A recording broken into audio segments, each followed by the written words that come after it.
Ini adalah pesawat yang dikendalikan dengan radio yang diluncurkan hanya dengan listrik dan magnet di sepanjang peluncur rel elektromagnetik, yang mirip dengan sistem peluncuran kapal induk modern. Sekarang, saya pernah membuat peluncur serupa beberapa tahun yang lalu yang hanya bisa meluncurkan pesawat kertas dan beberapa glider kecil. Dan peluncur lama ini membutuhkan elektronik yang cukup rumit untuk bisa berfungsi. Tapi saya punya ide untuk membuatnya sepenuhnya mekanis, yang semoga bisa membuatnya lebih sederhana dan lebih kuat. Video ini disponsori oleh Kiwiko. Nanti saya akan bahas lebih lanjut tentang mereka. Oke, ini adalah prototip pertama. Saya sudah memasang 4 magnet ini ke rel ini. Dua magnet pertama ini memiliki arah kutub yang sama, dan pasangan kedua dibalik sehingga arah kutubnya berlawanan. Dengan cara ini, jika saya memiliki beberapa kumparan pada sebuah kereta luncur dan memberikan daya pada kumparan tersebut, ini seharusnya menciptakan sebuah elektromagnet yang akan menolak dua magnet pertama dan tertarik pada pasangan magnet kedua. Jadi, mari kita letakkan di posisinya dan cukup hubung singkat beberapa kabel pada kumparan-kumparan ini. Wah, itu ternyata meluncur lebih baik dari yang saya harapkan. Sekarang saya sudah memasang dua strip logam di kedua sisi rel, dan saya juga telah membuat kereta luncur baru dengan strip logam yang menggantung di bagian belakang. Dengan harapan, strip ini akan menyentuh kontak pada rel dan menyalurkan listrik ke kumparan. Jadi, mari kita dorong perlahan ke dalam kumparan dan lihat apakah ini bisa meluncur. Purely mechanically timed. Yang saya suka dari desain ini adalah semuanya diatur secara mekanis. Karena posisi dan panjang strip bisa disesuaikan untuk menyalakan dan mematikan kumparan pada waktu yang tepat agar kereta luncur bisa dipercepat. Tapi strip kontak ini tidak ideal karena harus benar-benar sejajar agar bisa membuat kontak listrik yang baik dengan strip di rel. Tapi saya rasa saya tahu solusinya. Saya yakin banyak dari kalian pernah bermain dengan mobil scale X-Trick sebelumnya, yang melaju di lintasan dengan strip logam tipis di tengahnya. Itu memberikan daya ke motor listrik di dalam mobil melalui sikat-sikat kecil di bagian bawahnya. Nah, sikat-sikat ini bekerja jauh lebih baik daripada strip kontak pada peluncur saya, karena mereka menyesuaikan dengan lintasan jauh lebih baik sehingga menghasilkan kontak listrik yang bagus. Jadi saya membeli satu pak sikat resmi Scalextric untuk diuji pada kereta luncur. Hanya ada satu masalah kecil, yaitu sikat ini tidak bisa disolder karena solderannya akan meresap sepanjang sikat dan membuatnya menjadi satu bagian yang padat. Solusi termudah yang bisa saya temukan untuk masalah ini adalah menggunakan strip logam yang dilipat untuk membuat krim khusus, sehingga bisa disolder tanpa solder langsung menyentuh sikatnya. Dan dengan sikat yang sudah terpasang di kereta luncur, hasilnya cukup baik.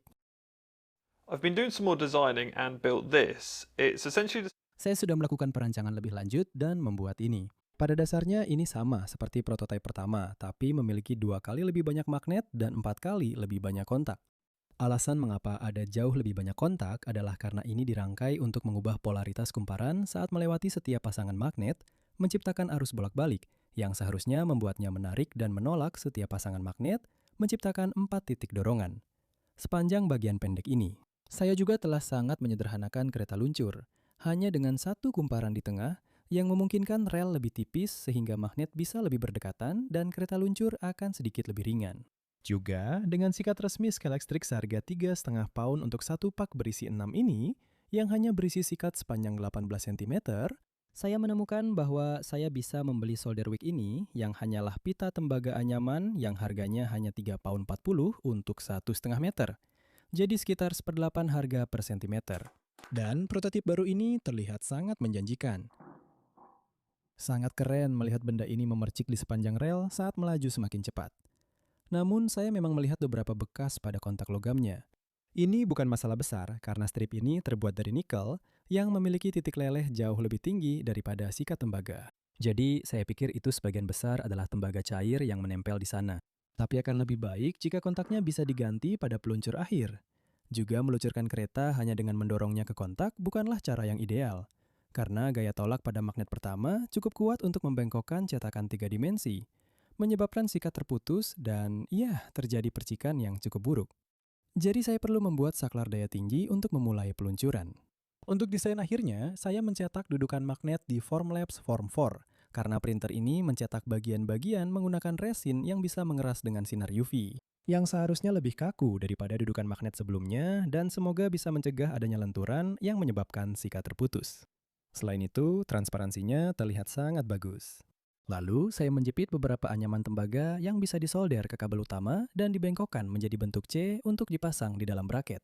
Alasan untuk ini adalah agar strip kontak logamnya mudah diganti.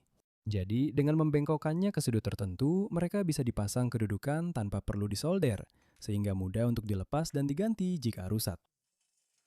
Langkah selanjutnya adalah menyiapkan rel dengan mengebor beberapa lubang di sepanjang rel tersebut, yang akan memungkinkan kabel-kabel melewati untuk polaritas bergantian. Dan saya memasang batang tembaga panjang di kedua sisi rel yang akan menyuplai listrik ke semua kontak. Lalu, magnet dan dudukan kontak bisa dipasang dan disolder. Jadi sekarang kita punya batang positif di sisi ini dengan kabel negatif melewati lubang menuju batang tembaga di sisi lainnya. Kemudian, jika kita menghubungkan catu daya ke salah satu batang, mendorong kereta ke posisinya dan menghubungkan daya ke batang lainnya, kereta seharusnya akan meluncur.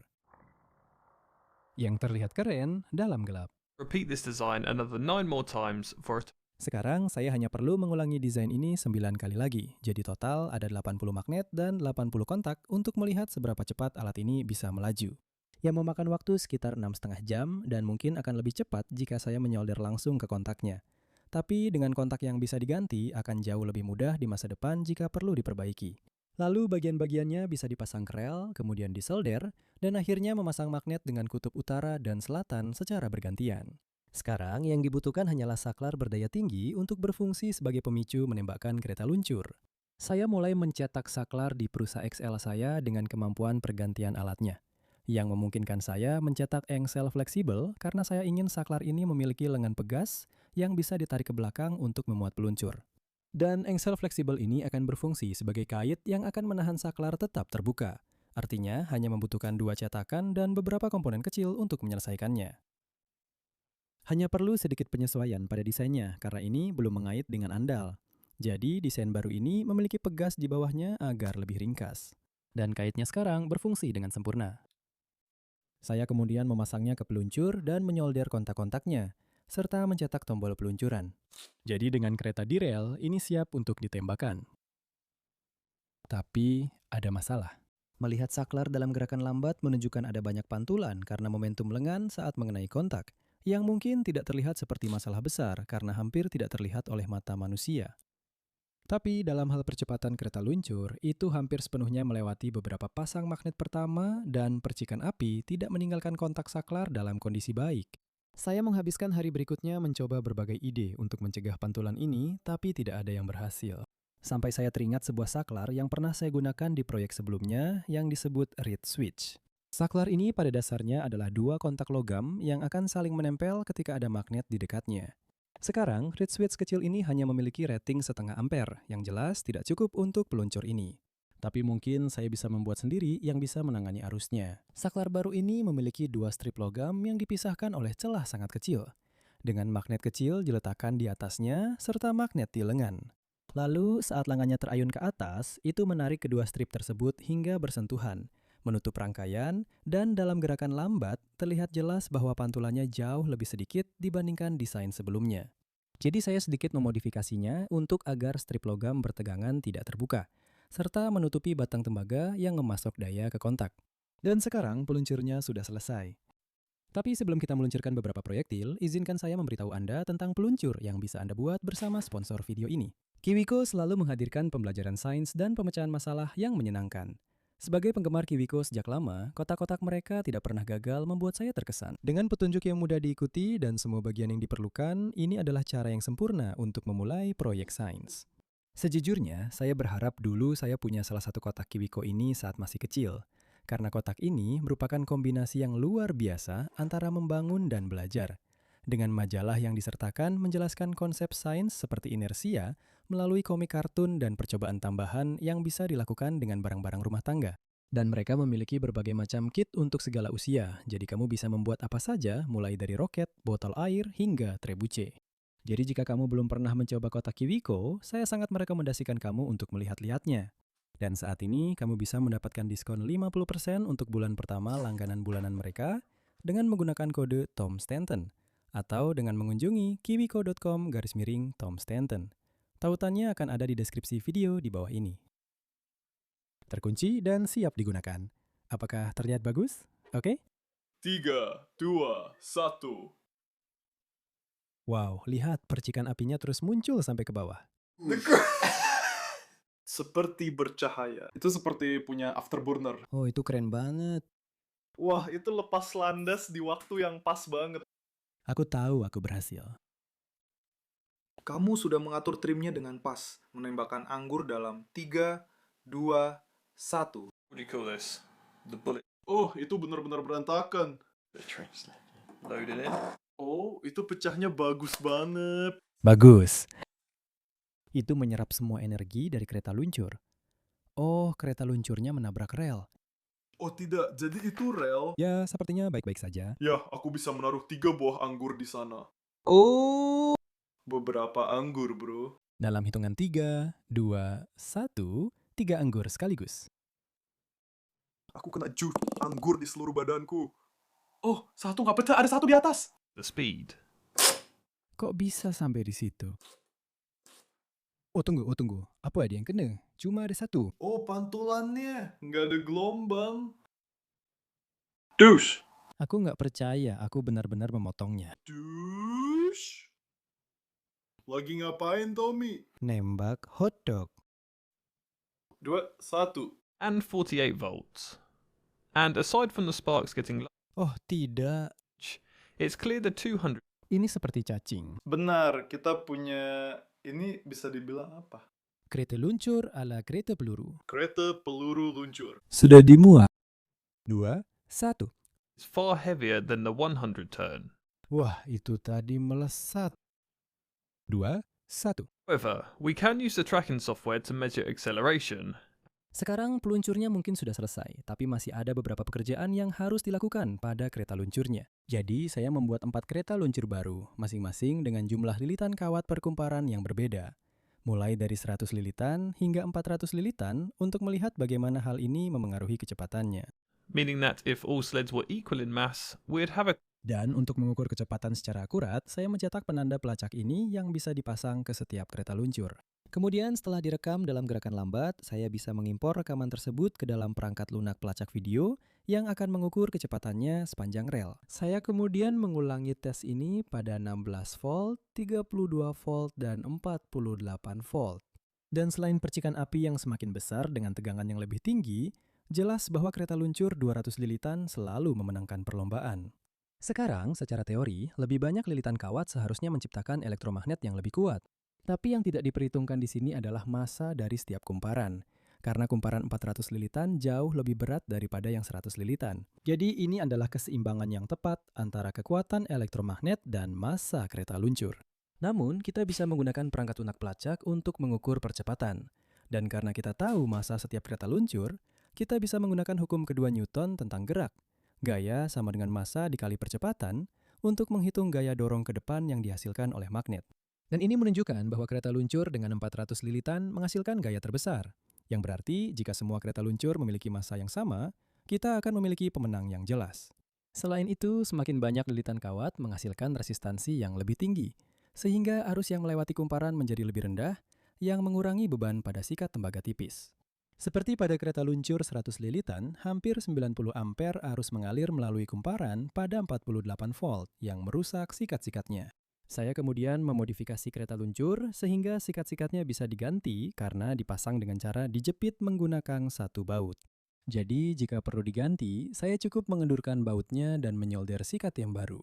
Saya berharap peluncur ini bisa mencapai kecepatan yang jauh lebih tinggi daripada peluncur lama saya, karena tidak ada elektronik sensitif yang membatasi tegangan. Tapi dengan tegangan input 3 kali lipat, kereta luncur tercepat hanya mencapai 44 mil per jam. Hanya 4 mil per jam lebih cepat dari peluncur lama saya. Namun desain baru ini bisa menangani arus yang lebih besar. Oleh karena itu, kita bisa merancang kereta luncur dengan beberapa kumparan. Itu diharapkan dapat menghasilkan gaya magnetik yang jauh lebih besar untuk meluncurkan proyektil yang jauh lebih berat. Jadi, alih-alih meluncurkan pesawat kertas dan pesawat hasil cetak 3 dimensi yang sangat ringan, mari kita coba meluncurkan pesawat kendali radio. Pesawat ini adalah salah satu pesawat kendali radio paling ringan yang saya miliki. Hanya 138 gram, tapi tetap saja ini akan menjadi benda terberat yang pernah saya luncurkan menggunakan magnet. Dan dengan kereta luncur 400 lilitan menghasilkan gaya maju sebesar 6,7 Newton, 2 kumparan seharusnya, secara teori, cukup untuk membuat pesawat ini mencapai sekitar 9 meter per detik, yang seharusnya sudah cukup untuk membuatnya terbang. Jadi, saya membuat model CAD 3 dimensi dari badan pesawat di Onshape yang merupakan program CAD berbasis cloud. Dan ini memungkinkan saya untuk dengan mudah merancang gedukan yang seharusnya bisa menahan pesawat pada kereta luncur. Jika Anda ingin merancang proyek serupa, saya sangat merekomendasikan untuk mencoba Onshape. Kemudian modelnya bisa diekspor dan dicetak 3 dimensi yang pas sekali dengan pesawatnya. Wah, itu pas banget. Jadi, dengan kereta luncur koil ganda yang baru yang sudah siap diuji, saya pikir sebaiknya saya melakukan tes cepat dengan beban tiruan hanya untuk menguji perhitungan saya. 3, 2, 1. Itu seharusnya cukup. Jadi, saya pergi ke taman dekat rumah keesokan harinya dengan harapan bisa menerbangkannya.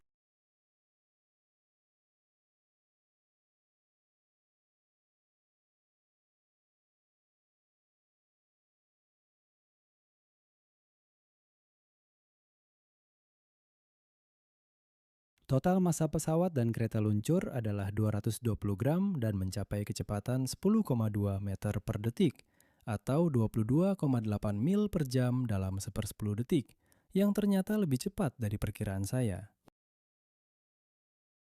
Mungkin ini bukan metode paling praktis untuk meluncurkan pesawat model, tapi menurut saya ini salah satu yang paling keren. Terima kasih sudah menonton.